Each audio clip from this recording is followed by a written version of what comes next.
दोन नावं प्रामुख्याने तुम्ही संजय बारू आणि मणिशंकर अय्यर यांची विधानं दिलेली आहेत. त्यात स्टॅलिन आणि ममता हे नेतृत्वासाठी पर्याय असू शकतात किंवा आणखी कोणी, असं तुम्ही म्हटलं. मुळात इंडिया आघाडीचं नेतृत्व बदलणं ही काळाची गरज आहे असं मी म्हटलेलं नाही.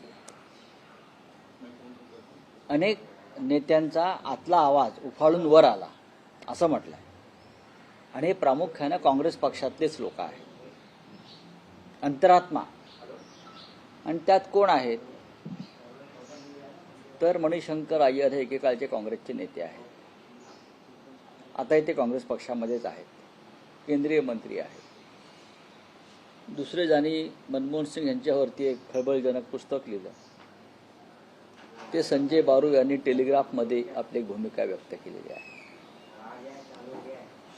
आणि त्यानंतर या विषयावरती एक चर्चा सुरू झाली. 5 राज्यातल्या निवडणुका आहेत, बिहारचे निकाल लागून गेलेले आहेत आणि ते अत्यंत निराशाजनक आहेत.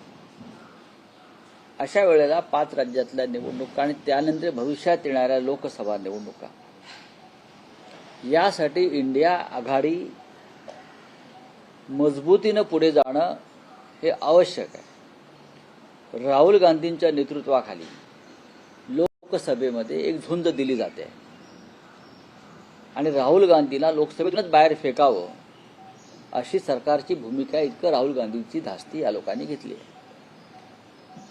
पण निवडणुका आल्या लोकसभेच्या की इंडिया आघाडी वळवळू लागते, की जिवंत असं दाखवलं जातं आणि नंतर त्यानंतर इंडिया आघाडी ही फार अनेक राष्ट्रीय प्रश्नांवर प्रेसिडेंट ट्रम्पनं अमेरिकेला गुलाम केलं, त्याच्यावरती इंडिया आघाडीची एक बैठक होणं फार आवश्यक होतं की देशभरामध्ये याच्यावरती आपण काय जागरूकता आणली पाहिजे.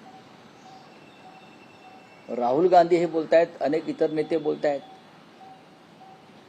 पण सामुदायिकरित्या काही करता येईल का? किंवा असे अनेक प्रश्न, शेतकऱ्यांचे प्रश्न, कष्टकऱ्यांचे प्रश्न, लॉ अँड ऑर्डरचा प्रश्न, मणिपूरचा प्रश्न